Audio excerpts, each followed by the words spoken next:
नमस्कार मंडळी, मी Savita. Savita smart recipe या चॅनलवर तुम्हा सर्वांचं खूप खूप स्वागत करीत आहे. तर आज आपण साधी रेसिपी बघणार आहोत. भाजी पोळीवाली रेसिपी करणार आहोत. पण ही भाजी खूप जणांना माहिती नसेल किंवा माहिती असेल, पण तुम्ही कोणत्या पद्धतीची करता ते पण मला कमेंट्स करून सांगा. तर आज आपण बनवित आहोत काटवलची भाजी. तर हे गावाकडचे काटवल आहे आणि छान छोटे-छोटे असे काटवल आहे आणि हे भाकरीसोबत तर इतके टेस्टी लागतात. आणि या पद्धतीने केले तर आणखीनच अजून टेस्टी लागतात. तर नक्की करून बघा तुम्ही. चला मग सुरू करूया इथे आपल्या रेसिपीला. मी इथे 1 पाव काटवल घेतलेले आहे. आता तुमच्याकडे याला काय म्हणतात मला नाही माहिती. मला कमेंट्स करून सांगा. आणि याला आता आपण छान पाण्याने स्वच्छ धुवून घ्यायचं आहे. कारण याला असे वरती काटे-काटे असतात आणि यामध्ये खूप सारा कचरा किंवा काही कचरा काडी चिपकून असते. त्यामुळे याला छान असं स्वच्छ पाण्याने छान असं धुवून घ्यायचं आहे. आणि त्यानंतर आपण याचे छान असे छोटे-छोटे कट करून घ्यायचे. छोटे-छोटे याला कट करून घ्यायचं आहे. तर तुम्ही असे छोटे-छोटे अर्धे-अर्धे पण करू शकता किंवा याचे गोल राउंड शेप पण करू शकता किंवा असे लांब-लांब याचे काप पण करू शकता. म्हणजे तुम्हाला ज्या पद्धतीचे हवे त्या पद्धतीचे तुम्ही करू शकता. तर मी इथे दोन्ही पद्धतीचे केलेले आहे. आणि त्यानंतर आता आपण तर खूप जठर असतील काठवल तर त्याच्या आतमध्ये बी असते तर ती बी काढून घ्यायची. त्यामुळे काय होते बी असली भाजीमध्ये तर टेस्ट खूप अलग लागते आणि खाताना ती कटर-कटर वाटतात. तर त्यामुळे त्याच्या आतमधली बी असली तर काढून घ्यायची. तर तुम्ही ते बघू शकता मी इथे छान असे लांब-लांब काप करून याचे घेतलेले आहे. आणि आता मी हे एका बाउलमध्ये काढून घेते आणि त्यानंतर आता आपण याला रोस्ट करायचं आहे. फ्राय नाही करायचं आहे. फक्त थोडंसं तेल टाकून आणि थोडेसे मसाले टाकून याला आपण सुरुवातीला थोडं रोस्ट करून घ्यायचं आहे.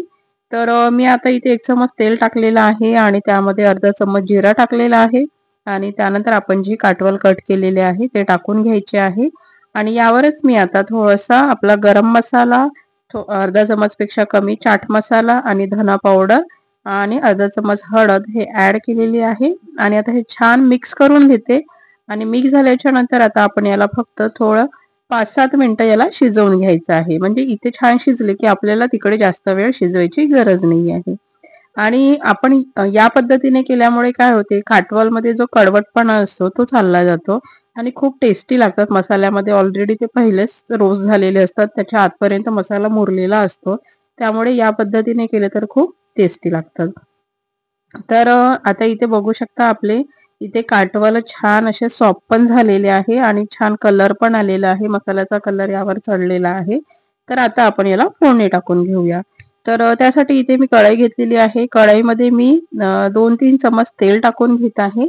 कारण काटवलची भाजी थोडीशी चमचमीतच चांगली वाटते. तुम्ही खूप कमी तेलात करायला गेलं तर तिला टेस्ट थोडासा अलगच येतो.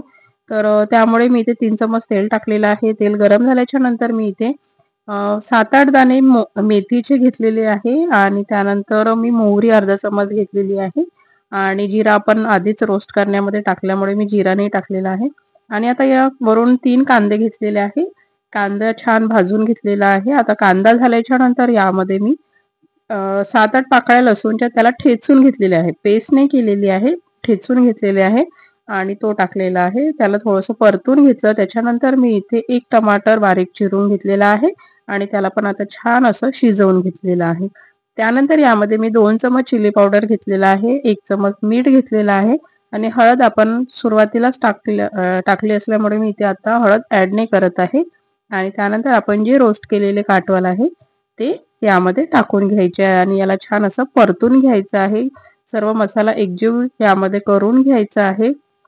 आणि आता आपण यामध्ये कोणताही मसाला किंवा काही टाकायचं नाही आहे.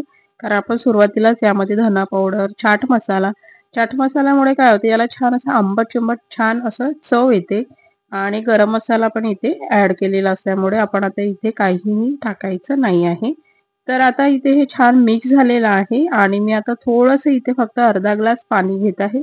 हवं तर तुम्ही असं सुकं पण शिजवू शकता किंवा थोडंसं अर्धा ग्लास पाण्यामध्ये पण शिजवलं तरी खूप टेस्टी छान लागते. याची टेस्ट खूप छान लागते. तर हे करून बघा. आणि आता इथे मी अर्धा ग्लास पाणी ॲड केल्याच्या नंतर याला फक्त 5 मिनिटं शिजवून घेत आहे आणि त्यानंतर बघू शकता आपली भाजी इथे छान झालेली आहे आणि खूप नाही, फक्त 5 मिनिटं शिजवायची, कारण आपण आधीच याला तेलामध्ये थोडं रोस्ट केल्यामुळे पण हे लवकर शिजून गेलेली आहे. आणि आता मी वरून फक्त कोथिंबीर टाकलेला आहे आणि इथे आपली भाजी काटवलची तयार आहे. जर तुम्हाला ग्रेव्हीची पाहिजे असेल तर तुम्ही थोडंसं पाणी एक्स्ट्राचं ठेवायचं, तरी पण ही रश्शेवाली पण भाजी छान वाटते. आणि ही नाचणी बाजरीच्या, ज्वारीच्या मिक्सअप भाकरीसोबत खूप टेस्टी लागते. तर मी इथे नाचणी आणि बाजरी आणि ज्वारी थोडीशी टाकून भाकर बनवून घेतलेली आहे आणि अशी भाकर छान सॉफ्ट बनलेली आहे. फुलते ही भाकर. आणि आता मी इथे प्लेट तयार करून घेत आहे. तर या भाजीकरता खूप काही साहित्य लागत नाही. तुम्ही जितके जास्त कांदे टाकाल तितके त्या भाजीची चव वाढते आणि खूप छान लागते. तुम्ही टिफिनला पण देऊ शकता आणि तुम्ही करून बघा आणि ही खाऊन बघा. तर तुम्हाला ही रेसिपी कशी वाटली ते मला कमेंट्स करून सांगाल. आणि माझ्या चॅनलवर तुम्ही पहिल्यांदाच व्हिडिओ बघत असणार तर प्लीज, प्लीज चॅनलला सबस्क्राईब करा. रेसिपीला खूप लाईक, शेअर, कमेंट्स करा. व्हिडिओ बघत राहा. चला भेटूया नेक्स्ट व्हिडिओमध्ये. Thank you for watching.